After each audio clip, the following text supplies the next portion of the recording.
Hello there, my fellow Taurus. This is Melissa with Enchanted Emerald, bringing you your monthly reading for November 2021. As I step into your energy, Taurus, first and foremost, I use the traditional Rider-Waite deck. That's my go-to deck.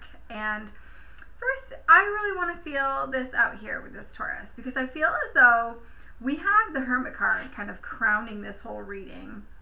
I feel that there is a light that's going to be guiding you if you're going to allow this light to guide you, okay? And I feel as though if you surrender to this transformation, you could have extraordinary results at the end of the month here, okay? You do have a means to achieve all that your heart desires, and there is a theme here with surrendering versus free will. Okay, so allowing Spirit to guide you, allowing your higher self to come in and work the magic for you, versus making those choices for yourself and kind of going into overdrive, maybe out of ego, free will, pushing your way through your current reality. And that isn't always the best way, right?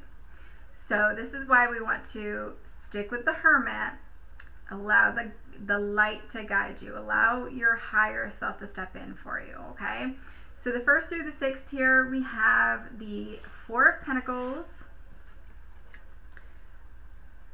with the Devil card. So guarding your heart, there's some toxic stuff happening with the 7 of Swords. Now, the toxic stuff that I feel for you, Taurus, is that there's some toxic insecurities. Now, I don't really use the word toxic often. I don't like that word per se.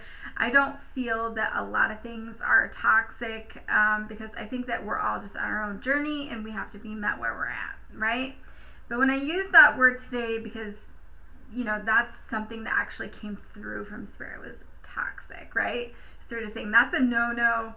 That is for sure got to go. And so that's how I'm portraying it to you, because that's how it came through to me, okay? So I don't feel as though there's any gross deficits. When you're looking at your skills, your abilities, right? There is no gross deficits. It's all in your mind, in your imagination. It's almost like you've completely distorted your vision, your view. You're doubting yourself. You're allowing your doubts to creep in, and it's really having control over your abilities, though, right? It is affecting you because you're doubting yourself so much, right? And so I feel as though maybe even there are people, maybe even in your environment, that are perceiving you to be inept, where they're feeling like you have no skills to bring to the table, you have no abilities. They are projecting that doubt on you. Maybe you're feeling that doubt and you're allowing that to kind of interfere with your own, you know, feelings of self-worth, your value, what you're bringing to the table for people. And I think that that's where that's coming in, right?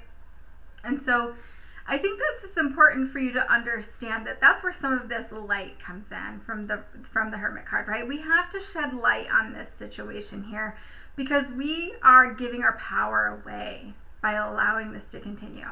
Because in reality, we are all unique individuals, and we each bring beautiful things to the table. We all learn and grow at our own rate. We're all bringing different skill sets to the table through our own lens of experience. And so Spirit is saying, listen, you are from a league of your own, right? And you perform what you're supposed to perform better than anybody. Maybe you do perform those tasks that these people are perceiving you to not perceive, you know, like they're perceiving you not to do well at, right? Or, you know, or maybe they're portraying that to somebody, trying to make you look bad. Maybe you do that better than anybody else. Maybe they're feeling threatened by that, and that's why that's happening, right? Either way about it, it's a time for you to improvise, because you know you can adapt very well. You're a quick learner. You're quick on your feet. You think very quickly on your feet. And so this is a time for you to go with the flow in terms of that. All right? So when things are happening, maybe you did make a mistake. Well, we're all human. Understand that that's okay. And be forgiving with yourself. As forgiving with yourself as you are with other people. And then let that go. Don't let that cloud your vision. Don't let that affect the rest of your day. or don't let that affect, you know, your own self-imposed judgments or your ego get away with, you know, carrying on with this story about, gosh, I can't do anything right, or anything crazy or silly like that, right? Okay, so that's really what I'm feeling for the 1st through the 6th for you, Taurus. Stepping into the 7th through the 13th, we have the beautiful King of Pentacles. Here we are showing up in our own reading. I love it, Taurus. So with this, I feel, you know, there's a need for us to stand in solidarity with others right now. There's a need for us to be surrounding ourselves with like-minded individuals, because I feel that this can be very nurturing, very beneficial to us at this time. And I do feel you might be feeding off of each other in terms of ideas, notions, right? You might be able to relate with others in, you know, a certain way that will, you know, contribute to your stability. What brings this King of Pentacles? Maybe new ideas will come in, and you'll have a new idea for, gosh, maybe I should go to school for this, or maybe I should apply for this job, or something like that will contribute to your overall stability. Okay, but it will also contribute to your sense of belonging, right? I feel like, Taurus, sometimes you might tend to keep your circle small. You don't like to complicate things. You like to be at home, your homebody, right?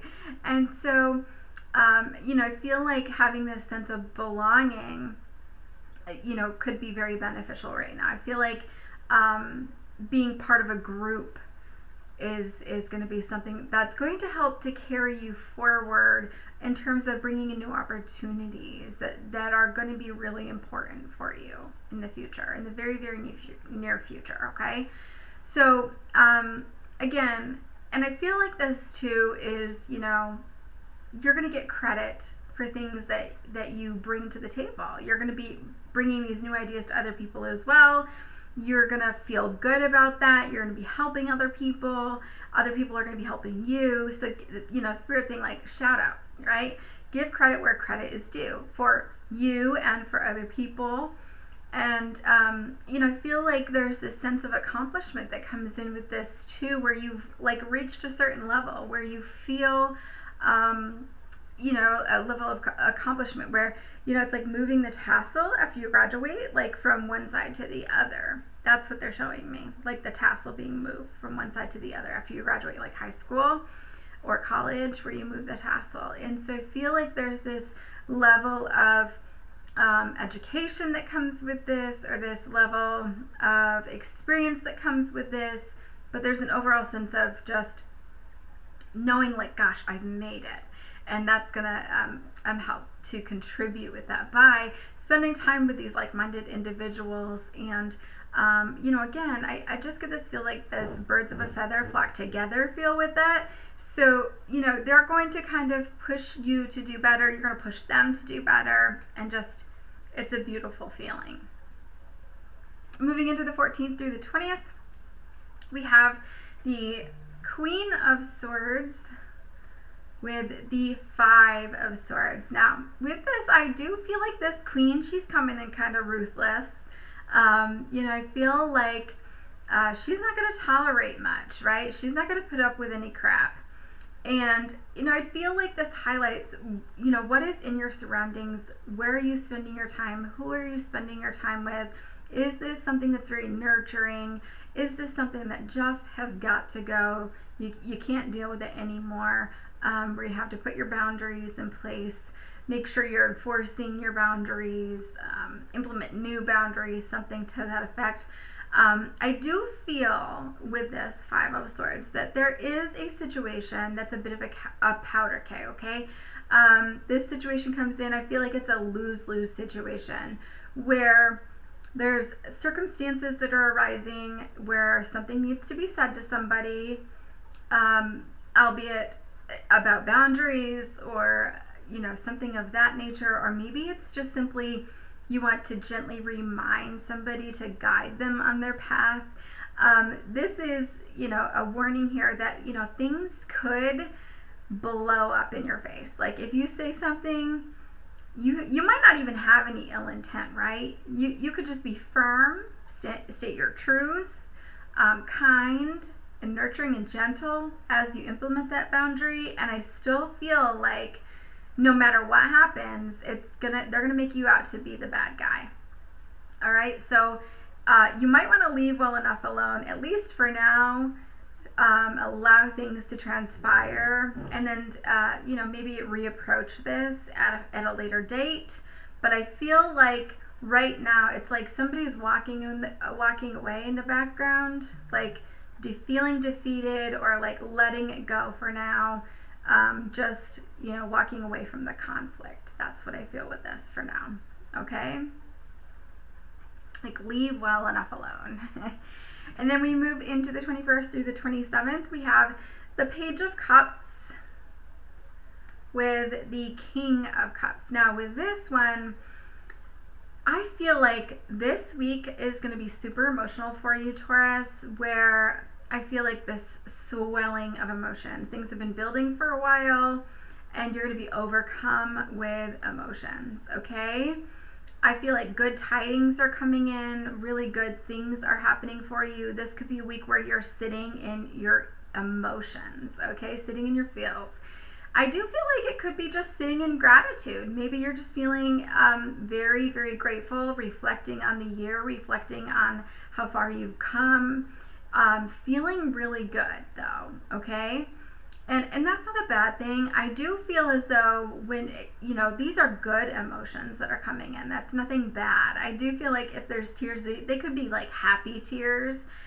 I feel like if you're sitting in gratitude, it's really good for you to express that. Like whether you're getting on some sort of a webinar, whether you're creating a podcast, I feel like it's not a bad idea to actually get into a space where you're expressing that outwardly. You're saying that, you're stating it out loud, you're sharing it with other people. Maybe you're doing random acts of kindness where you're expressing gratitude outwardly. I think that that's something that can be very beneficial for you moving forward. But I feel too, where this could be something where you're feeling things deeply. So any emotion that you feel this week, I feel like it could be like multiplied exponentially for you. So if you're feeling sad, it could be really sad, even if it's brief. But I feel like, again, like I say, I do feel like this is good emotion, like happy emotion, like happy feelings. But I do feel like where your senses are heightened, maybe your psychic senses are heightened, maybe if you have the gift of where you feel other people's emotions, you might be feeling them a little bit extra, you know, that kind of thing. So I was shown also a fish from spirit, a fish spirit animal. So with that, you know, that brings in fertility. I do feel that for some Taurus out there, for this could be a specific message for somebody, there could be a birth happening, a birth of a baby. And like that could be bringing on some emotion, right? Or if you're trying to get pregnant, this could be a very good week to try to get pregnant. So there's just great depth with this, and with this emotion, and this great ability to be keen with your psychic senses, at least with this week. With your intuition, your intuition could be heightened, okay? And then moving into the 28th through the 30th, we have the Queen of Wands with the 7 of Cups with the 2 of Cups. And so with this, I feel that there is someone who's like almost like they're putting on a jacket, almost like they just want like one extra layer of protection, right? Maybe you're feeling as though you're losing yourself. There is a sense of confusion here with that 7 of Cups, right? Now, I want you to understand that even though there is a sense of confusion that comes in with this 7 of Cups, there is an overwhelming abundance that also comes in with this. This is abundance of love. It could be abundance of money. There could be some good news coming in this week for you, all right? I feel as though there's a need for you to define loosely what it is that you want. You know, set your goal and, you know, like a bullseye, aim for your mark, and then surrender, right? There's a bit of surrender here where you have to kind of share the burden with spirit. Like, this is what I want, give them an idea, and then allow it to be set loosely enough that spirit can come in and work their magic and show up for you in a big way. All right. Because when we start to really get into very, very specific details, now I know Spirit loves details, especially when we're trying to manifest things. We do want to get very specific about what it is that we want. Follow it up with a this or better. So it just creates enough space for Spirit to step in to give us what we want, but then also what they know would be for our highest and best, because it might come in for you, but it might not look exactly what you want it to look like. In fact, you might be shocked when it actually happens, and then you're like, oh man, this isn't exactly what I wanted. Or maybe it is, and then you're like, I wasn't really prepared for it in the way that I thought I was, you know, because like I didn't really expect it to happen, right? We always put our expectations out there and then allow Spirit to show up for us, okay? So with this, there's a big feeling here of not being firm, not being unyielding, but kind of like bending, you know, and going with that flow of the river bend a little bit, right? Going with the flow and surrendering so that you can share that burden, you know, whether it's with Spirit, whether it's with a partner, but allowing those emotions to overflow, to bring in beautiful things for you, right? Feel your way into that manifestation. So overall advice here, please. For Spirit, we have Death card and the Magician. So now I know that this looks a little ugly, this Death card, okay? So what I really feel with this from Spirit is that it's going to be a bit of testing the waters, okay? I feel as though it's like you're really trying to toy with your magic a little bit, okay? It's like, you know, it's there, you've seen beautiful things happen for you, and you're just not ready to completely let go and let amazing, big, huge things happen for you, right? Because you're using your free will to kind of guide you. And so I feel with this, there's an inevitable transformation coming. That's what that Death card is, right? And then it's like you're almost allowing your ego to kind of dictate what happens, using your free will, pushing your way through your reality, allowing your choices to dictate where it is that you go, right? Because maybe you're scared, right? Maybe there's some fear, subconscious stuff that's coming up, right? All these things. So I feel as though it's like you're testing the waters a little bit. Maybe you toyed with the manifestation a little bit, and now it's time for this huge leap of faith, and you're a little bit like, I'm not ready for this big leap of faith, right? And so it's about making that conscious choice, that conscious decision to do that, right? I feel also that this Death card is a death of your old self, a death of the old ways, how you used to do things, because you're going to be navigating things in a whole new way. And that is from your higher self, solely in the 5D, solely from a space of allowing Spirit to show up for you, solely in your magic, right? Almost like you're going through your life in like an intoxicated way. Like, I'm so happy, like I'm drunk on this beautiful magic, I'm drunk on this beauty, I'm drunk on this love, I'm drunk on this abundance, I'm drunk on this, right? And so what it is allowing yourself to lower your inhibitions to bring this beautiful manifestation in, right? Taking that leap of faith, not thinking so hard about it, right? Just dropping your guard just enough and allowing all this beautiful magic to come in for you for those extraordinary results. And you can do this, Taurus. I believe in you. So, beautiful read here for you, Taurus, for November. I do so hope this resonates for you. As always, not all general readings can resonate for everybody, but take what resonates, leave the rest. And if you're interested in your own personal reading, I'd love to be able to do that for you. You can hit me up right here on YouTube. In the description box below will be the Square site where you can book a session with me. Or if you're hitting me up on the Facebook, it will be pinned up at the top of my Enchanted Emerald page. Or you can email me at enchantedemeraldny@gmail.com And as always, I will be back with another read for you guys again soon. Thank you so much. Take care.